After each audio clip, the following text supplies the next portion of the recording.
வணக்கம் ரோகலே. வணக்கம் எல்லாருக்கும். வணக்கம். வணக்கம். என்ன குழு குழுப்பு கலகலப்பா இருக்கிற இன்றைக்கு என்ன பிரச்சனை? ஐயோ இல்லாடமும் கல்யாணம் வீட்டுக்கு போகணும். ஜொனிக்கு கல்யாண வீடு, அதுக்கு போகணும். இப்போ நான் என்னண்டு அவசரமா இப்போ வந்தேன்டா கதைக்கிறதுக்கு.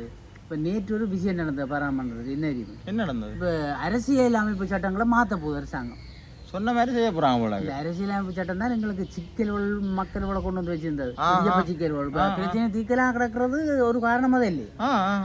என்னன்ற அமைப்பு சட்டம். அப்ப இதை மாத்தினால் ஏதோ ஒரு இதுக்கு வரலாமன்ட்டு ஆண்ட்ராய்டு அரசு வெளிக்கிட்டு அரசியலமைப்பு சட்டத்தை மாற்றணும்னு சொன்னா மாத்துறதுக்கு ஆளுங்கட்சி ஒரு பக்கம் இருக்கணும், எதிர்கட்சி ஒரு பக்கம் இருக்கணும். அப்ப ஆளுங்கட்சி அவங்க எல்லாத்துக்கும் தானே, எல்லாரும் உண்டாயிருந்தோ எல்லாரும் உண்டா செய்யணும். சரி, அப்போ இப்படி செய்ய இப்போ எதிர்கட்சியில் இப்போ 3 பேர்கிட்ட பேர் சிபாரிசு செய்யப்பட்டது. அதில் எங்கண்ட தமிழ் பக்கம் இப்போ ஒருவர் இவர் எங்கண்ட சிவஞானம் சிறுதரன் ஐயா அவர்கள் எங்கண்ட வெண்கல குரலோன், மற்றது எங்கண்ட டாக்டர் அர்ஜுனா ராமநாதன். அர்ஜுனா ராமநாதன் தெரிஞ்சுங்களா பத்தியா?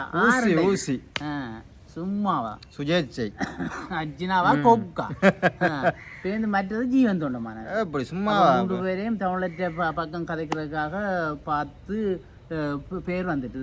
அப்ப பேர் யாரை தெரிவு செய்ய ஏகமனதா தெரிவு செய்யலாம்னு பார்த்தால் ஈடுபட்டோன்னு நிற்கிறாங்க. அப்ப பார்த்தாங்க ஒன்றும் சரி லட்சம் வைப்போண்டு தேர்தல் வச்சு ரசிய போட்டு வைக்க தானே வச்சு எடுப்போம்ண்டு வெளிக்கிட்டாச்சு. வெளிக்கிட்டா எங்கண்ட டாக்டர் இருக்கிறாரோ, டாக்டர் பார்த்தார் ஒரு தியாகம் செய்ய கொண்டு யோசித்தார் கூடாது. டக்குன்னு யோசிச்சு சொல்லினாரா, நான் என்ற சுய விருப்பில இருந்து இதுல இருந்து விலக போறேன், எங்கண்ட சிறுதரணியா தான் நீக்க போறேன்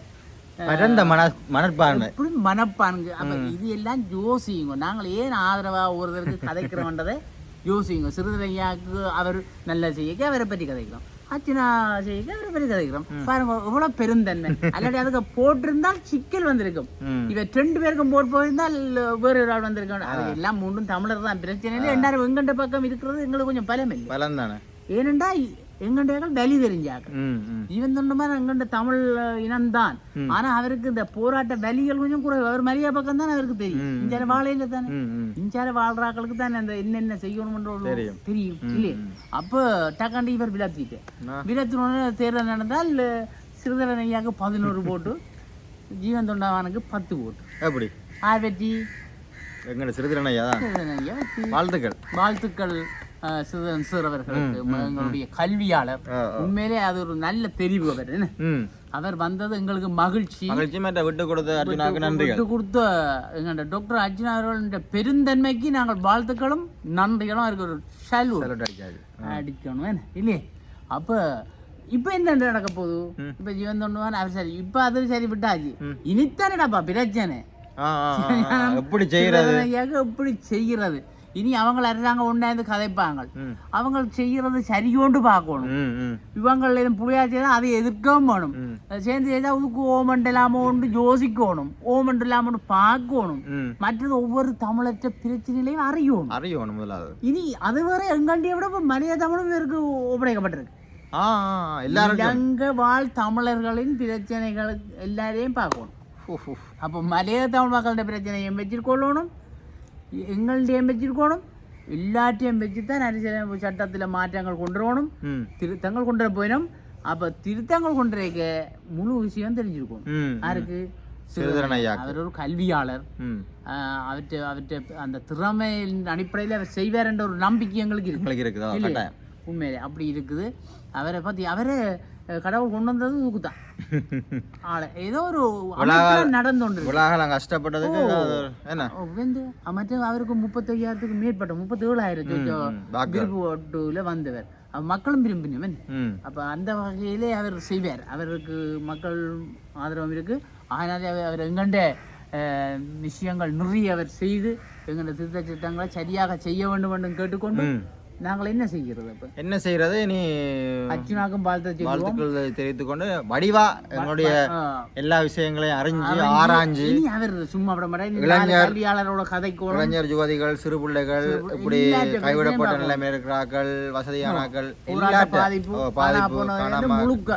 எல்லாத்தையும் ஒரு எல்லாருக்குமான ஒரு எல்லாத்தையும் அறியணும், எல்லாத்தையும் ஒரு சமாந்தரமா கொண்டு போகணும் என்று நாங்கள் அரசியல் சட்டத்தில் என்ன செய்யணும் தெரியாது. எங்களுக்கு அந்த சட்டங்கள் வடிவா சட்டங்கள் தெரியாதானே. அதோட சேர்ந்தாக்களெல்லாம் அவருக்கு கொஞ்சம் ஆதரவளிச்சு இவர் அவர் எல்லாரையும் கூப்பிட்டு கதைப்பார். இதுக்கு வேறு ஒன்று நடந்திருக்கு. அர்ஜுனாவும் சிறிதரன் ஐயாவும் போய் கை கொடுத்து சிரிச்சு கதைச்சு சந்தோஷமா இருந்திருக்கு நேற்று. உண்டு என்னது சொல்லுவாப்போம். அர்ஜுனா பாராளுமன்ற தேர்தல் நடந்து முடிஞ்சு வெற்றி அடைஞ்சோன்னு ஒரு கருத்து வெளியிட்டு நாங்கள் மக்களுக்கு மற வச்சேன். நாங்கள் ஒற்றுமையா இருக்கணும், எல்லாம் ஒற்றுமையா இருக்கணும், நான் ஒற்றுமையா செயல்படுறதுக்கு தயாரா இருக்கிறேன். அவன் உள்ளது நாங்க 3 பேர் 4 பேர் இருக்கிறோம் எங்கள்ட பகுதியில, தமிழர் பகுதியில. அப்ப நாங்கள் எல்லாரும் ஒற்றுமையாக இருந்து செயல்படணும், தமிழர் பகுதிக்கு அப்படி செய்யணும்னு சொன்னாரோ. அதை நேற்று போய் கை கொடுத்து கதைச்சு சிரிச்சு இருக்கிறார். அப்படித்தான் இருக்கும். இது போத்துல எறிவட்டு அங்க எறிவட்டு முறைச்சு பார்த்து அதெல்லாம் சரி வராது.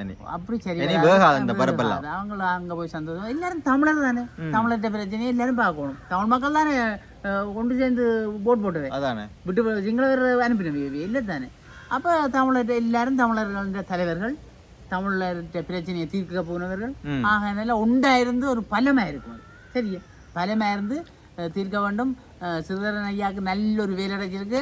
வட்டிவா இருந்து ஆலோசிச்சு கனவேரை பிடிச்சி சந்திச்சு கதைச்சு மக்களோட கதைச்சு மக்களோட கருத்துக்களை அறிஞ்சு இதோட நிறைய பேர் பழைய ஆக்கள் எல்லாம் சந்திச்சு ஆலோசனைகளை கேட்டு கோப தாபங்கள் எல்லாத்தையும் விட்டுருவோம். இதோட ஒற்றுமை ஆயிடும்.